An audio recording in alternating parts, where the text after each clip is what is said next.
The transport shuttle smelled like recycled air and nervous sweat. Riley Ward sat in the back row, her long rifle case resting across her knees like a sleeping child. Around her, alien cadets chatted in a dozen languages, their translator implants turning everything into a soft buzz of excitement and arrogance. She was the only human on the shuttle. Station Arcturus 7 grew larger in the viewport. It was a massive structure, all sharp angles and gleaming metal, positioned where 3 major trade routes crossed. The Galactic Military Academy had trained elite soldiers for over 200 years. Their sniper program was legendary. Only the best were admitted. Riley had no idea how her application had been accepted. The shuttle docked with a gentle thump. Cadets grabbed their gear and pushed toward the exit. Riley waited until the crowd thinned before standing. Her case was heavy, but she had carried it across the frozen plains of New Montana. A space station hallway was nothing. The orientation hall was enormous. High ceilings, polished floors, and display cases showing famous weapons from across the galaxy. Cadets gathered in clusters, examining each other's equipment with professional interest. That a large mammalian alien named Drin stood at the center of the largest group. His species, the Corvani, dominated military academies through sheer size and confidence. He held a rifle that gleamed like liquid silver, covered in readouts and adjustment panels. Custom Veltec targeting system, he announced to his audience. Automatic windage correction, gravitational compensation, and predictive trajectory modeling. Cost more than most starships. The crowd made impressed sounds. An insectoid female approached Riley. Her compound eyes reflected the overhead lights like scattered diamonds. "I am Tira," she said. "Valeth species. I am assigned as your training partner." She did not sound happy about it. "Riley Ward. Human. I know what you are." Tira's mandibles clicked with disapproval. "Show me your weapon." Riley hesitated, then knelt and opened her case. The rifle inside looked like it belonged in a museum. The stock was carved from dark wood, worn smooth by generations of hands. The barrel was long and heavy, wrapped with hand-wound electromagnetic coils. Iron sights sat alongside a simple optical scope. Wires and tubes connected components that clearly came from different sources, all held together with precise welds and careful engineering. Tira stared at it for a long moment. Then she laughed. That it was not a kind laugh. The sound drew attention. Other cadets drifted over.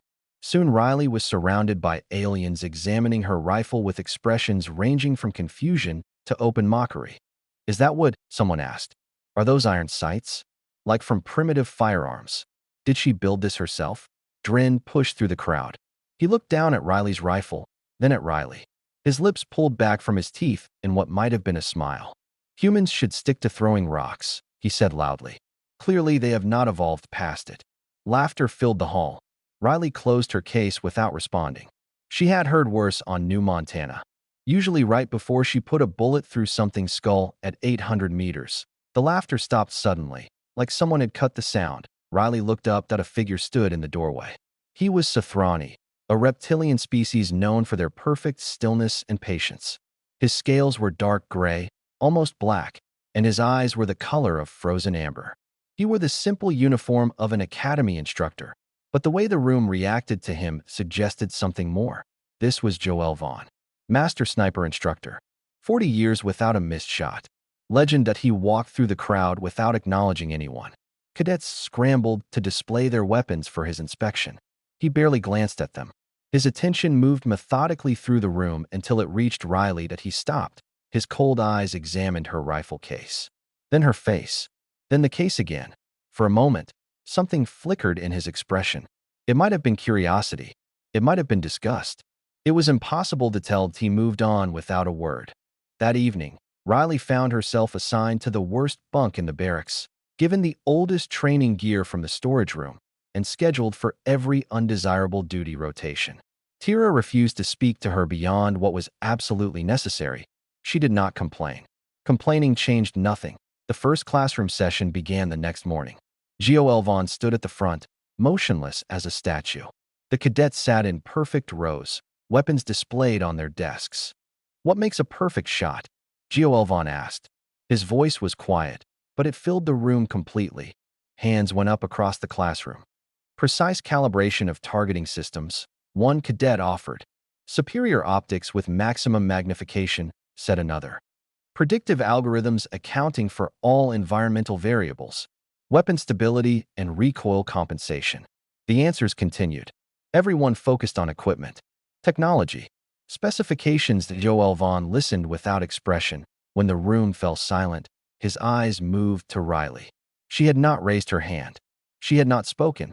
Human, he said. Your answer. Everyone turned to look at her. Riley thought about New Montana. About the megafauna that could kill you in seconds. About the frozen winds that changed direction without warning. About her grandfather teaching her to shoot before she could read. Understanding the target's world, she said quietly. The room was silent. Vaughn stared at her for a long moment. His face revealed nothing. Then he turned back to the class and continued the lesson as if she had not spoken. But Riley noticed something. For just an instant, before he looked away, his jaw had tightened. She did not know what that meant. Not yet. 3 weeks into the program, Riley had learned the rhythm of failure. The training ranges were technological marvels. Adjustable gravity, simulated atmospheres, wind generators that could replicate conditions from 1,000 different worlds, targeting systems that measured accuracy down to fractions of millimeters. Her rifle did not speak the same language as these systems. Every morning began with calibration. The other cadets connected their weapons to the station's network, downloaded environmental data, and let their targeting computers make automatic adjustments. It took them minutes. Riley spent hours manually adjusting her scope, testing her electromagnetic coils, and making tiny changes to her rifle settings. The calibration systems were designed for standardized weapons. Hers was anything but standard. Her scores reflected the struggle. She passed every test, but barely. Middle of the rankings. Nothing impressive. Dren made sure everyone knew it. The human is holding back the entire class, he announced one evening in the common area. Perhaps she should return to her primitive world and hunt animals with sticks. His followers laughed. They always laughed. Riley ignored them. She had work to do. Every night after training, while other cadets rested or socialized, she sat in the study room downloading environmental data. Wind patterns across different planetary types. Temperature gradients in various atmospheres. Humidity effects on projectile trajectory. Gravitational variations in asteroid fields. Information that the targeting computers handled automatically. Information she memorized anyway. Tira noticed. She never said anything, but Riley caught her watching sometimes. Her compound eyes tracking the data scrolling across Riley's screen. On the 4th week, someone sabotaged Riley's training gear. She discovered it during morning inspection. Her rifle's firing mechanism had been contaminated with microscopic debris. Metal shavings so small they were nearly invisible, but large enough to cause a catastrophic jam. She knew who had done it. Proving it was impossible, the timed accuracy test began 30 minutes later. Riley took her position on the range. The targets were standard difficulty. The other cadets fired with mechanical precision, their weapons performing flawlessly. One by one, they completed the course and logged their scores. Riley's rifle jammed on her 3rd shot. The range officer started the clock. She had 15 minutes to complete 10 shots or receive a failing score. She did not panic. Her hands moved with the certainty of long practice. Stock removed. Mechanism exposed. Visual inspection under magnified light. There. A fragment of metal wedged against the firing pin. Too small for standard tools. She pulled a thin wire from her kit. Something she had made herself on New Montana for exactly this situation. Careful pressure. Precise angle. The fragment came free. Reassembly. Test cycle. Clear. She returned to firing position with 4 minutes remaining. 0.6 shots. 6 hits. Her score was mediocre, but she passed. Across the range, Joel Vaughn stood motionless. He had watched the entire process. His eyes followed her hands as she packed her equipment, noting every movement, every tool, every technique. That night, he came to the armory. Riley was cleaning her weapon, as she did every evening. She heard his footsteps and recognized them immediately. Sothrani walked with a particular rhythm. Perfectly controlled, he stopped beside her workbench and examined her rifle without asking permission. His clawed hands turned it carefully, studying the modifications she had made over years of use.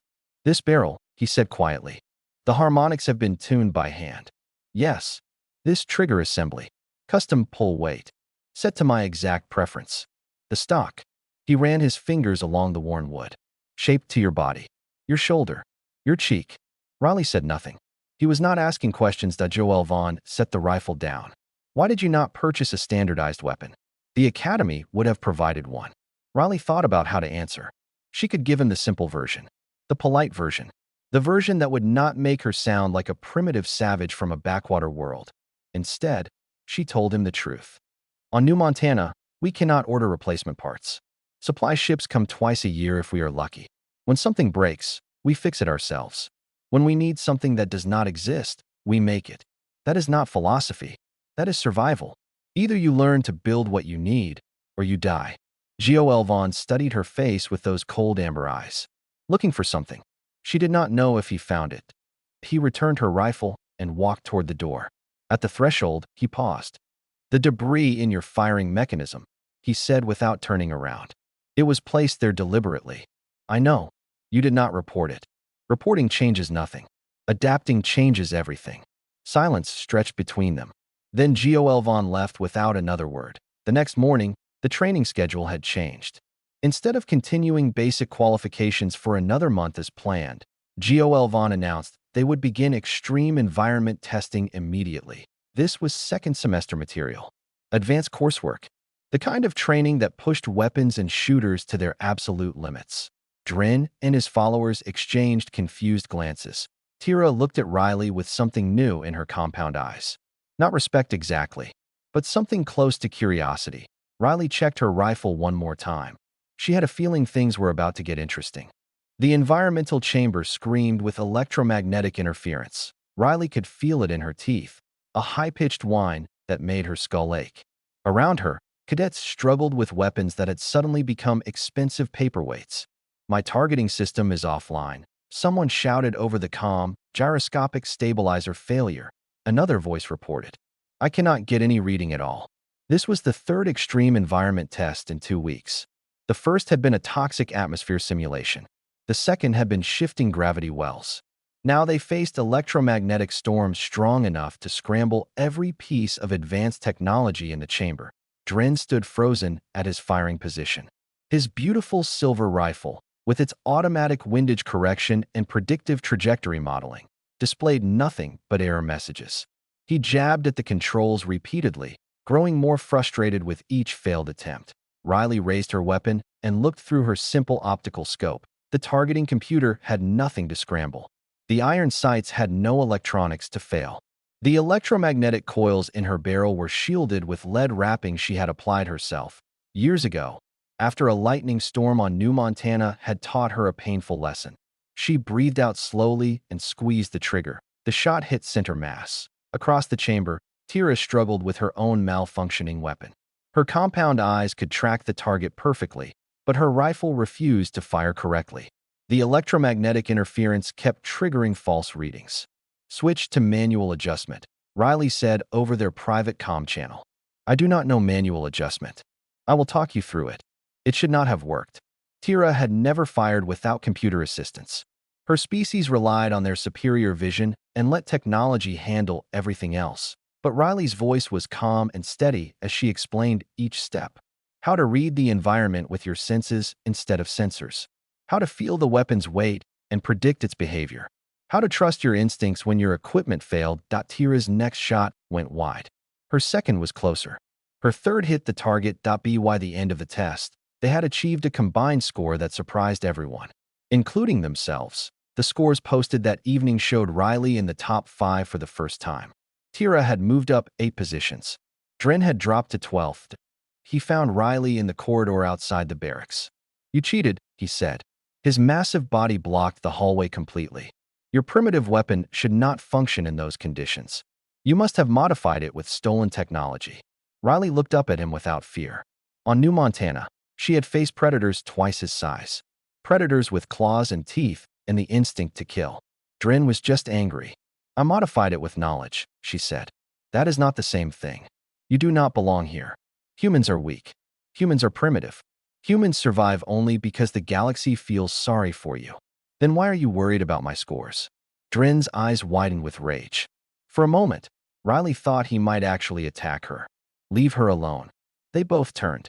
Tira stood at the end of the corridor, her mandibles clicking with warning. "This is not your concern, insect," Dren growled. "She is my training partner.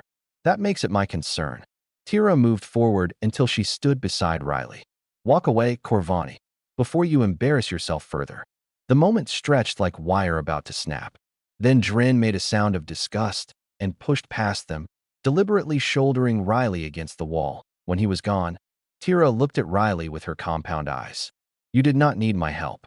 "No, but I appreciate it anyway." Something shifted between them. Not friendship exactly, but the beginning of understanding. The next day, Gol Vaughn introduced a new concept to the class. "Battlefield adaptation," he said in his quiet voice. "The ability to modify equipment and tactics in real time based on changing conditions." He walked between the rows of cadets, examining their weapons as he spoke. "Most species rely on standardization. Your weapons are manufactured to precise specifications. They perform identically under identical conditions. This is efficient. This is reliable. This is also a weakness." He stopped beside Dren's workstation. "When conditions change beyond your equipment's parameters, you fail. When components break, you wait for replacements.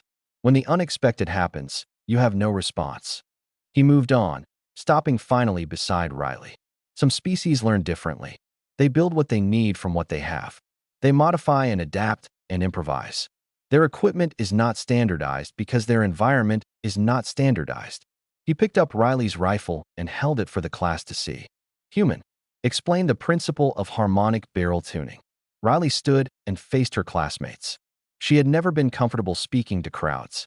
But this was not a speech. This was teaching. "Every barrel vibrates when fired," she began. "The vibration affects where the bullet goes. Standard manufacturing tries to eliminate vibration. That is impossible. Instead, you tune the vibration. You make the barrel vibrate consistently, so every shot behaves the same way." She took her rifle from Gol Vaughn and demonstrated, showing where she had added weight, where she had removed material, where she had adjusted tension.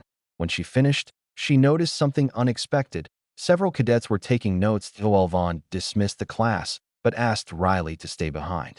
When the room emptied, he stood before her in silence for a long moment. "The midterm examination will be held in 2 weeks, he said finally. "Live fire. External range. Zero gravity. Moving target through an asteroid field." Riley nodded. "The current record was set by me 40 years ago."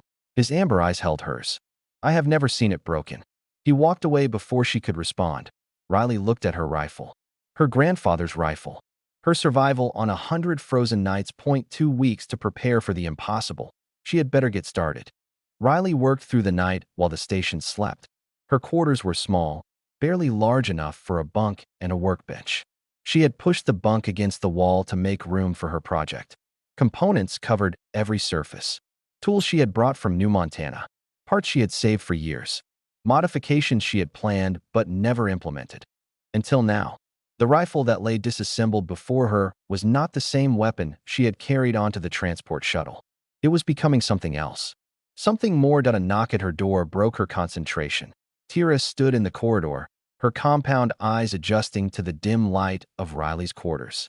She looked at the scattered components with obvious confusion. "What are you doing?" "Preparing." Tira entered without invitation and examined the workbench. She picked up a piece of curved metal, lightweight but incredibly strong. "This is Starship alloy. Grade 7. How did you obtain it?" "Salvage. A transport crashed near my family's land when I was young. We recovered what we could before the snow buried it." "You have been saving it since childhood." "Good materials are rare on New Montana. You keep what you find." Tira set down the alloy and studied Riley's face. "You are building something new. Something the instructors have not seen." "I am building something for conditions the instructors cannot predict. The examination is in zero gravity, in an asteroid field. That means variables. Movement. Interference. Chaos." Riley picked up a scope and held it to the light. "I ground these lenses myself. By hand. Took me 3 months. Why not use a fabricator?" Riley smiled slightly. "Machines make what you tell them to make. Hands learn what the material wants to become. There is a difference." Tira was silent for a moment. Then she said something unexpected. "Teach me." "What?" "Manual adjustment. Reading conditions without sensors." trusting instinct over data. Her mandibles clicked softly. My species values precision above all things. I was selected for this program because my eyes can track targets at distances others cannot perceive. But I have always relied on equipment. I have never had to adapt. Riley studied her training partner. 3 weeks ago, Tira had looked at her with contempt. Now something else showed in those compound eyes. Not quite respect, but hunger to learn. It will not be easy, Riley warned. I did not expect easy. I expected useful. They trained together until dawn. Tira learned faster than Riley expected. Her natural precision translated well to manual techniques once she stopped fighting her instincts. Meanwhile, in his private office, Gol Vaughn reviewed personnel files. Riley Ward's record was unusual. Born on New Montana, a frontier colony known for extreme weather and dangerous wildlife. Raised by her grandfather after her parents died in a mining accident. Trained to hunt almost before she could walk. .1 entry caught his attention at 19 years old. Riley had been the sole survivor of a hunting expedition. Something had gone wrong. Equipment failure, storm damage, communications down. She had spent 3 weeks alone in the wilderness with a damaged rifle and limited supplies. She had walked out alive, carrying enough meat to feed her settlement for a month. The rifle she had used was the same one she carried now, repaired with salvaged parts, modified with whatever she could find, held together with skill and determination and refusal to die. Gol Vaughn closed the file and sat in darkness, thinking. The night before the examination, he gathered the cadets in the main briefing room. Tomorrow we'll test everything you have learned, he said. Precision, patience, adaptation.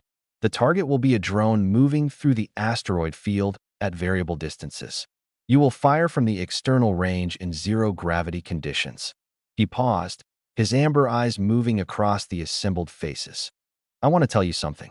When I was young, before I became an instructor, the Sothrani were developing our sniper doctrine. We believed that perfect stillness was the key. Become part of the environment. Let the world move around you while you remain fixed. His gaze found Riley. We believe this was a species-specific trait, that only Sothrani could achieve true stillness. We were very proud of this belief. He fell silent for a moment. Perfect equipment creates perfect dependency. When your equipment fails, you fail. When conditions change beyond your parameters, you have no response. But imperfect equipment, wielded by someone who understands imperfection, creates perfect adaptation.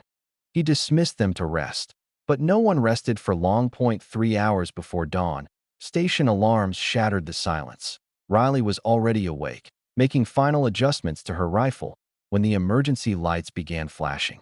She grabbed her weapon and ran to the observation deck. Through the viewports, she could see the problem immediately. An unscheduled asteroid had entered the debris field surrounding the station. It was large, larger than planned, and its gravitational influence was pulling other rocks out of their stable orbits. The carefully mapped examination zone had become a chaotic swirl of tumbling stone and metallic fragments. Commander Saul arrived with Gol Vaughn and the senior staff. His aquatic-evolved face was grim as he studied the sensor readings. The examination zone is compromised. We should postpone until the debris stabilizes. How long? Gol Vaughn asked. Days. Perhaps weeks. Gol Vaughn turned to watch the churning asteroid field. His expression revealed nothing. No, he said quietly. The examination proceeds as scheduled. Commander Saul started to protest, but Gol Vaughn cut him off. This is the real examination now. Perfect conditions teach nothing. Chaos reveals everything. He walked away before anyone could argue. Riley looked at her rifle, then at the asteroid field, then at Tira, who had appeared beside her. Are you ready? Tira asked. Riley chambered around. Let us find out.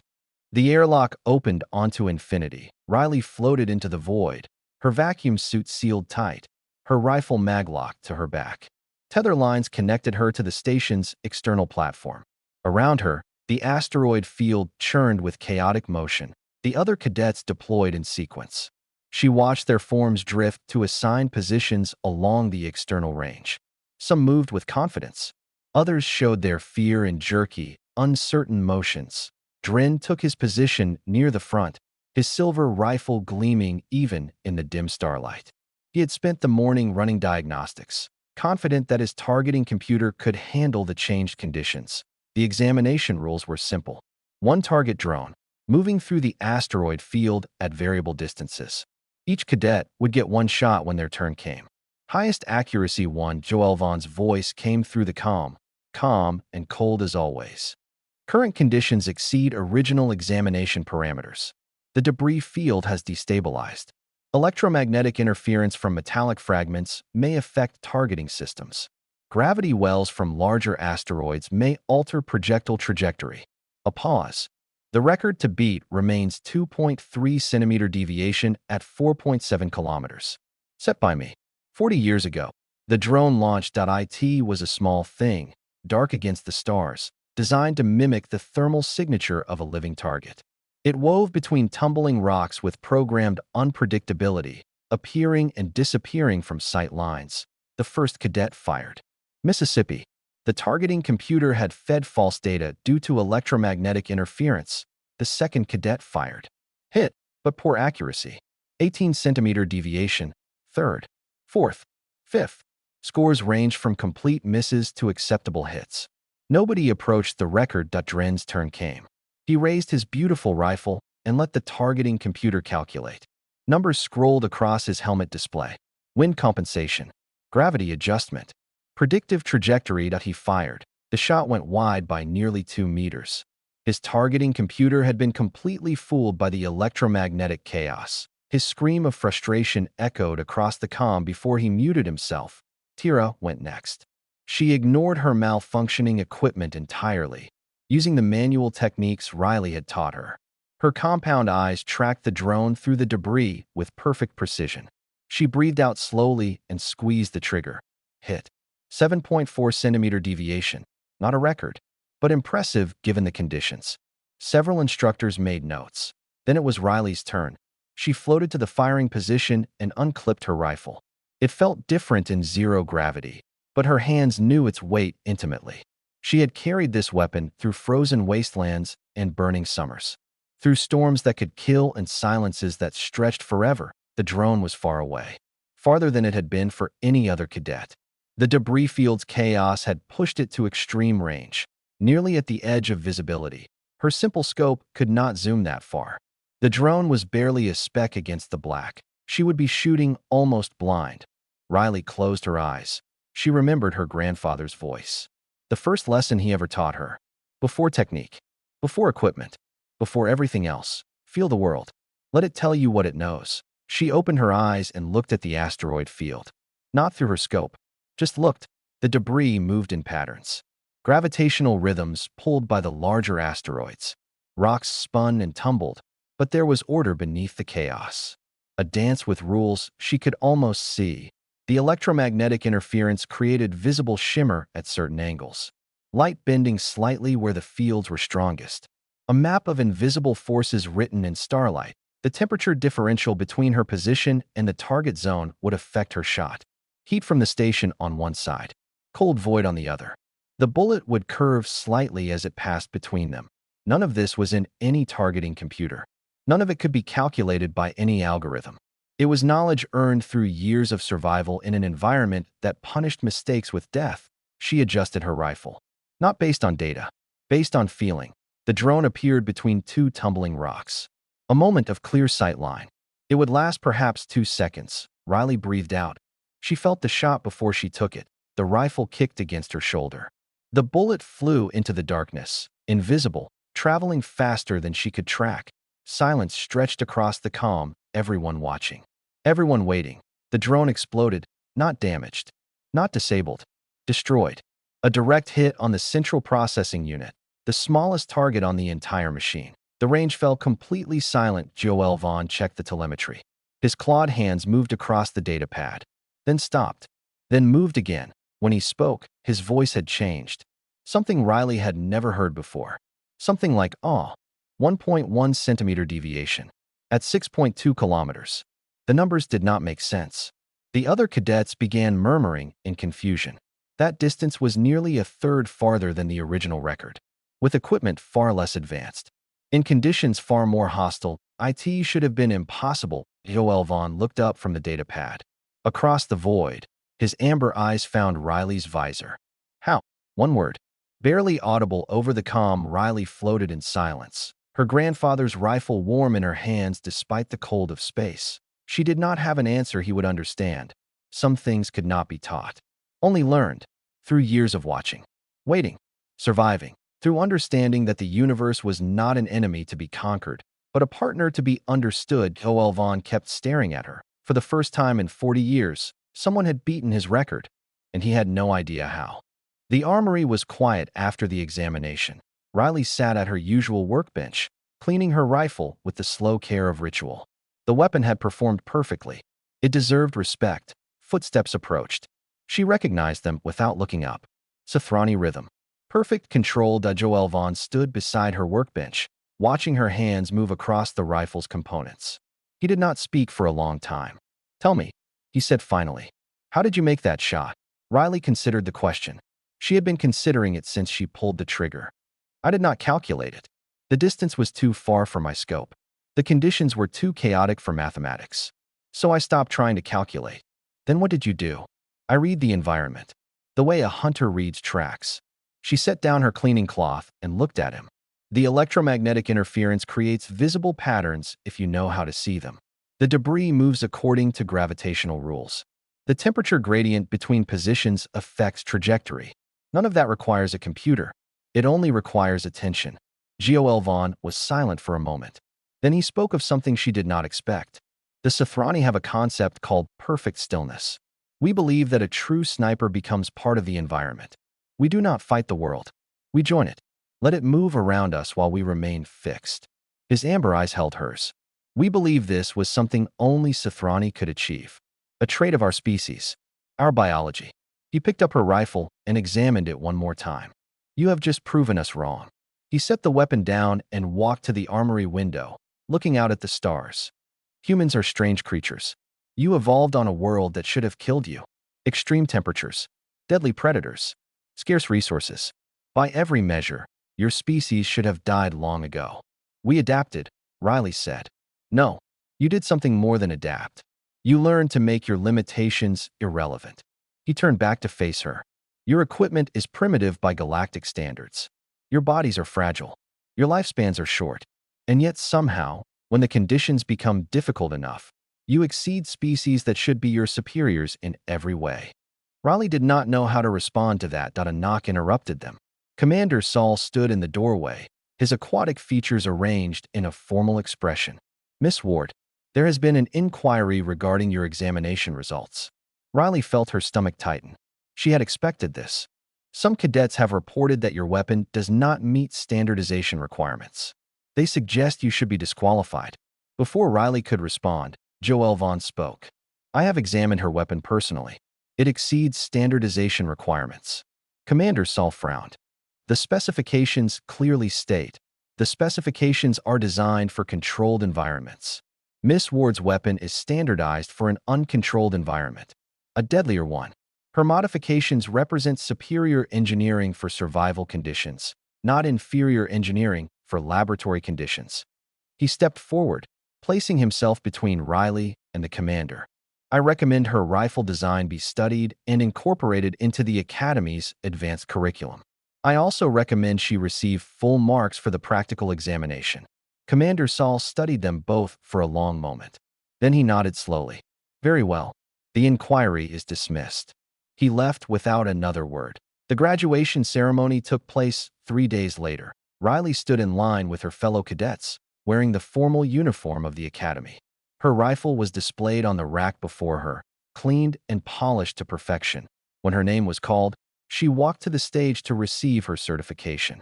Top marks in practical examination. A note of commendation for adaptive technique. But Joel Vaughn was not finished. He stepped forward, holding something in his clawed hands. A crystal, small and dark, that seemed to pulse with inner light. This is a Sothrani marksman's token, he said. His voice carried across the silent hall. It resonates with the heartbeat of the one who carries it. It has been given to master snipers of my species for over 1,000 years. He held it out to Riley. It has never been given to a non-Sothrani. Until now. The hall erupted in murmurs. Riley took the crystal with trembling hands. It was warm against her palm, and she could feel it beginning to pulse in rhythm with her heart. After the ceremony, Tira found her on the observation deck. "That was unexpected," Tira said. "Everything about this place has been unexpected." They stood in comfortable silence, watching the asteroid field that had witnessed Riley's impossible shot. "Thank you," Tira said finally. "Not just for the training, for showing me that perfection is not about equipment. It is about understanding." Riley nodded. Across the deck, she noticed Drin watching from a distance. His expression was complicated. Not friendly, but not hostile anymore. Something in between. Joel Vaughn appeared beside them. "What will you do now?" he asked. Riley thought about New Montana. The frozen plains. The dangerous wildlife. The people who depended on hunters like her to keep them fed and safe. Return home eventually. There are always new hunters to train. "I have a different suggestion." Joel Vaughn's amber eyes held hers. "The Academy needs a new instructor for the adaptive marksmanship program. Someone who understands that the galaxy is not a controlled environment. Someone who can teach others what cannot be taught by computers." Riley looked at her rifle. Her grandfather's gift. Her survival through countless dangers. Then she looked at the stars. "I will think about it." Joel Vaughn nodded and left her alone.